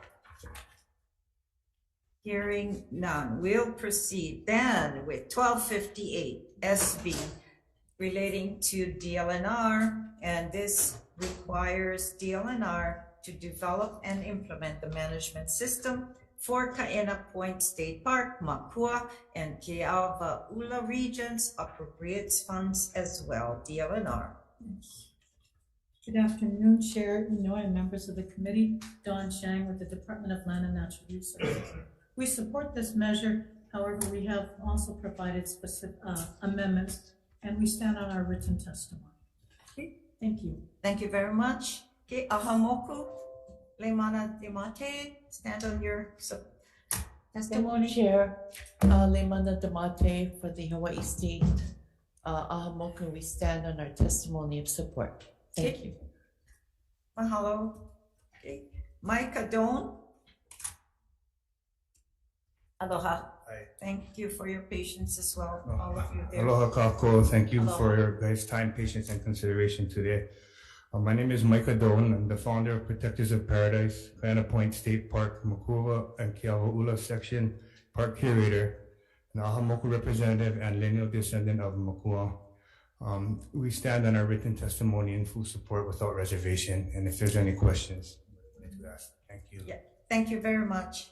Okay. Joseph Simpliciano sends communication in opposition. He was to be here. Gigi, are you going to, can you stand on your testimony and your comments because we're running out of time? Make it real short. Half a minute. Okay. Aloha, Chair. Thank you. Aloha, Chair, Vice Chair, and the committee. Angela testifying on behalf of ROAR in support. Implemented management plans have shown to improve conditions at the park, and it has facilitated a more cooperative working relationship of the community stakeholders and cultural practitioners and nonprofit organizations that are involved in the process. And the plan will improve safety concerns, enhance environmental protection, so it is vital to support the proper management plan. Thank you for the opportunity to testify. Thank you. Okay, members, we did have 7 more in support and 2 with comments as well. Anyone here wishes to speak to SB 1258? Okay, saying none, moving along. And we will proceed then with SB 1475, and this is relating to port infrastructure and requires DLNR to create a strategic plan for maintenance dredging of important port and harbor locations and report the plan to the legislature. DLNR. Good afternoon, Sherry Moore and members of the committee. Don Chang with DLNR. We support this measure and we stand on our written testimony. Okay, mahalo. All right, that's the only comment for this bill. Testifiers, anyone wishes to speak to SB 1475? Okay. We will then go back to SB 770, and this is, it's like a big oven. Okay, SB 770 relating to beach park restoration. This appropriates funds for granting aid to the County of Hawai'i to hire an engineering firm to study, plan, assist, and conduct preliminary design and concept work for a 2-phase project to restore the Kahalu'u Beach Park in the County of Hawai'i. Ahamoku. Thank you, Chair. Leimana Damate for the Hawaii State Ahamoku. Ahamoku stands in strong support of this measure. Thank you. Mahalo. Well, Cynthia Puni Haole Kennedy, are you on Zoom? Not present on Zoom, Chair. I don't see her here. She's has communication in support. Members, we have 55 in support of this measure, no opposition. Okay, anyone present here wish to speak to SB 770? Okay, we'll then.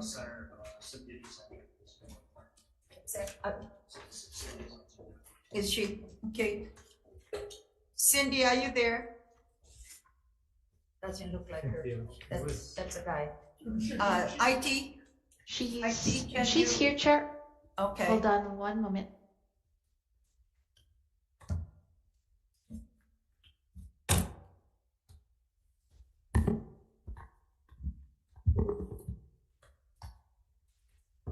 Cindy, you've got to move fast, otherwise your bill. I can't get on because. Okay, aloha. Can you hear? Aloha. Okay, proceed. Cindy. Yes. Okay, proceed. Aloha, Senators Lorraine Inouye, Brandon Elefante, and the members of the Senate Committee on Water and Land. Okay, and your testimony. I can't do it as fast. Aloha. Yeah, we hear you. So are you in support of SB 770 in your district? I am support, yes. Okay. All right, thank you. Mahalo. I am a Kamaina of Kona, and my Yeah, continue, Cindy. Okay. I am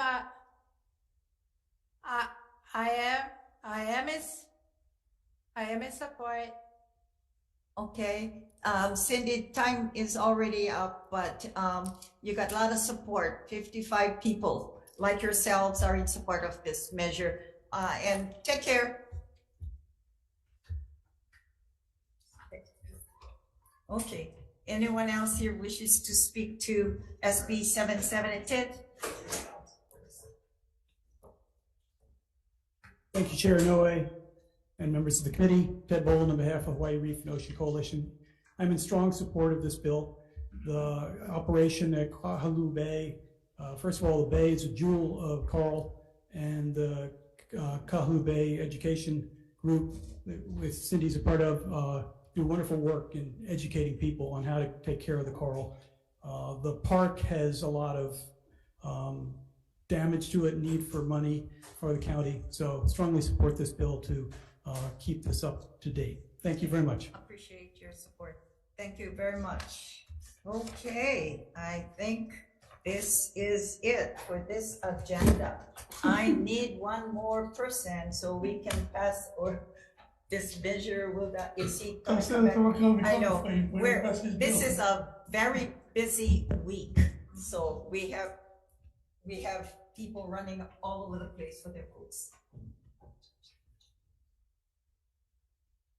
Okay, all right, okay. Okay, here's what we'll do then. We'll take a short recess so we can find one of our members to return so we can move these measures out today. We'll go into recess.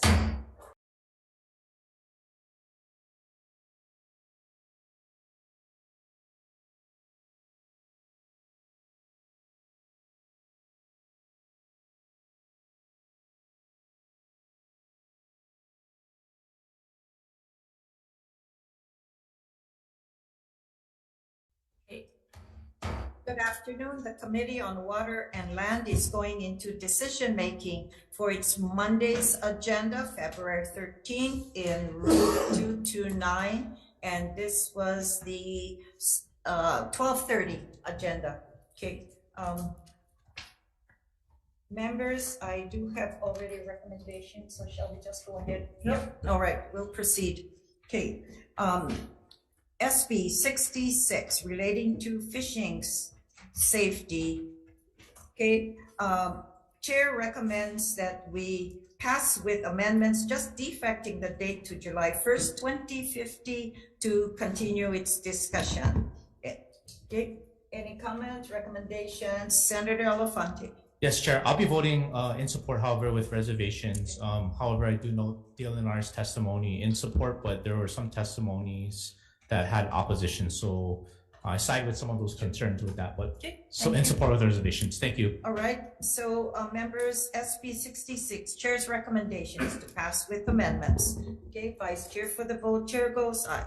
Okay, Chair's recommendation is to pass SB 66 with amendments. Chair votes aye. Vice Chair votes aye with reservations. Senator Chang. Aye. Senator McKelvey. WR. Senator Favela. Reservations. Okay. Madam Chair, the measure passes with amendments. Okay, thank you. SB 1264 relating to commercial fishing. Chair's recommendation is to pass with amendments that defects the date to July 1st, 2050 for continued discussions, and to adopt technical and non-substantive amendments. Any discussions? Okay, hearing none, Vice Chair for the vote. Chair goes aye. Okay, Chair's recommendation is to pass SB 1264 with amendments of the 5 members present. Are there any no votes? Any votes with reservations? Okay, hearing none, Madam Chair, the measure passes. Okay, thank you. SB 44 relating to state water code penalties. Chair's recommendation is to pass with these amendments. I'd like to adopt the DLNR's recommended amendment to raise the penalty ceiling from $5,000 to $25,000. Also to defect the date to July 1st, 2050. Any discussions? Hearing none, Vice Chair for the vote. Chair goes aye. Okay, Chair's recommendation is to pass SB 44 with amendments. Of the 5 members present, are there any no votes? Any votes with reservations? Okay, hearing none, Madam Chair, the measure passes with amendments. Okay, thank you. SB 1377 relating to water pollution control. Chair's recommendation is to pass with amendments that defects the date to July 1st, 2050 for continued discussions and to adopt technical and non-substantive amendments. Any discussions? Hearing none, Vice Chair for the vote. Chair goes aye. Okay, Chair's recommendation is to pass SB 1377 with amendments. Of the 5 members present, are there any no votes? Any votes with reservations? Hearing none, Madam Chair, the measure passes with amendments. Thank you. SB 1386 relating to declaration of water shortage and emergency. Chair's recommendation that we pass this with amendments that defects the date to July 1st, 2050 and to adopt technical and non-substantive amendments. Any discussions? Hearing none, Vice Chair for the vote. Chair goes aye. Okay, Chair's recommendation is to pass SB 1386 with amendments. Of the 5 members present, are there any no votes? Any votes with reservations? Hearing none, Madam Chair, the measure passes with amendments. Okay, thank you. SB 1066, and this is relating to fresh water security. Chair's recommendation is we pass this with amendments. We'd like to adopt DLNR's amendments. First is inserting on page 3, line 14, after projects, and to add including funding and financing strategies for each project. Secondly, including as part of the working group, the administrator or designee of the Division of Forestry and Wildlife of DLNR, the Deputy Director or designee of the Department of Health will defect the date to July 1st, 2050 for continued discussions. Any discussion? Hearing none, Vice Chair for the vote. Chair goes aye. Chair's recommendation is to pass SB 1066 with amendments. Of the 5 members present, are there any no votes? Any votes with reservations? Madam Chair, the measure passes with amendments. Okay. SB 1459 relating to environmental protection. Chair's recommendation is to pass with these amendments. We'd like to adopt DLNR's amendments by first replacing on page 3, lines 3 to 4, the chairperson of CWORM or the chairperson's designee with adding 1 member from the Department of Health selected by the Director of Health as the chair of the task force. Secondly, replacing on page 3, lines 9 to 10, 1 member from the Department of Health selected by the Director of Health with the chairperson of the Commission on Water Resource Management or the chairperson's designee. So this would be the both of them as well. And will defect the date to July 1st, 2050. Okay, any discussions? Hearing none, Vice Chair for the vote. Chair goes aye. Okay, Chair's recommendation is to pass SB 1459 with amendments. Of the 5 members present, are there any no votes? Any votes with reservations? Okay, hearing none, Madam Chair, the measure passes with amendments. Okay, we are SB 790 relating to protection of streams. Chair would like to defer this indefinitely. And while the water conservation in East Maui is certainly a serious concern, restricting water for commercial uses entirely would be counterproductive to the state's food sustainability initiatives. Okay. Move on to SB 1064 relating to dam and appurtenance safety. Chair recommendation would like to pass with these amendments. And I think this is long overdue as well. First off, we'd like to remove the loan and tax credit programs and associated FTEs for these programs. establish 2 full-time positions, a planner and accountant, and a blank amount of operating expenses appropriated out of the general fund to the DLNR under program ID LNR 810 for the grant program. And we'd like to insert a blank amount of one-time seed funding for the grant program. And we'd like to adopt DLNR's amendment to amend page 4, lines 16 to 20 to read as follows. And this would be on 3. The applicant shall indicate on the application that the proposed plans, designs, construction, and equipment shall be intended for remediation or removal of the dam or appurtenance. Any discussions? DLNR, anything? You agree with that recommendations? All right. Okay. Thank you. Any further discussions? Hearing none.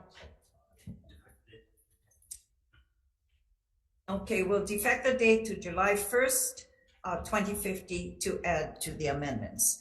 Any further discussions? Okay, hearing none. Vice Chair for the vote. Chair goes aye on SB 1064. Chair's recommendation is to pass SB 1064 with amendments of the 5 members present. Are there any no votes? Any votes with reservations? Hearing none, Madam Chair, the measure passes with amendments.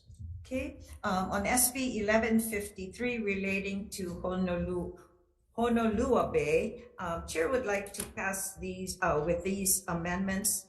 We're going to delete on page 6, lines 9 to 11, quote, establish a fee system for tour boats that enter the Honolulu Bay Marine Life Conservation District, and defect the date to July 1st, 2050. And we'd like to also add, and we'll adopt Ahumoku's amendments as well. Okay, any discussions? Okay. Hearing none, Vice Chair for the vote. Chair goes aye. Chair's recommendation is to pass SB 1153 with amendments of the 5 members present. Are there any no votes? Any votes with reservations? Hearing none, Madam Chair, the measure passes with amendments. Okay, thank you. SB 770 relating to beach park restoration at Kahalu'u Beach Park on Hawaii County. Chair's recommendation is to pass with amendments, just defecting the date to July 1st, 2050 for continued discussion. Okay, any discussions? Okay, hearing none, Chair votes aye. Vice Chair for the vote. Okay, Chair's recommendation is to pass SB 770 with amendments of the 5 members present. Are there any no votes? Any votes with reservations? Hearing none, Madam Chair, the measure passes with amendments. Okay, thank you. SB 772 relating to Marine Life Conservation Districts. Chair recommends that we pass with these amendments. We'll adopt DLNR's recommended amendments by first inserting in section 2A, subsection 3A, after the word mandatory with or voluntary, and replace high traffic with ecologically or culturally sensitive. Okay, secondly, we'd like to replace in section 2A, subsection 3B, voluntary kapu or closures of high traffic areas with, quote, mandatory or voluntary restrictions on certain activities. We'll defect the date to July 1st, 2050. We'll also adopt technical and non-substantive amendments, and we'll insert commercial boat tour operators to section 4B as in boy. Any discussions? Okay, hearing none, Vice Chair for the vote. Chair goes aye. Chair's recommendation is to pass SB 772 with amendments of the 5 members present. Are there any objections? Any reservations? Hearing none, Madam Chair, the measure passes with amendments. Okay, thank you. SB 1083 relating to coral reef insurance. Chair recommends that we defer this indefinitely and for the reason that taxpayers' funds should not be spent on insurance policies for private sector entities. Okay. We'll proceed with SB 1254 relating to Kaiwi Coast. Chair's recommendation is that we pass with these amendments. will adopt DLNR's recommended amendment to insert in section 5, subsection 2, after the word include, adding staff of the Department of Transportation and stakeholders, and will replace the word coast with state scenic, shoreline master plans, and local community members who are dedicated to the preservation of the lands of Kaiwi State Scenic Shoreline. Will also defect the date to July 1st, 2050. Okay. Any discussions? Vice Chair for the vote. Chair goes aye. Okay, Chair's recommendation is to pass SB 1254 with amendments of the 5 members present. Are there any objections? Any with reservations?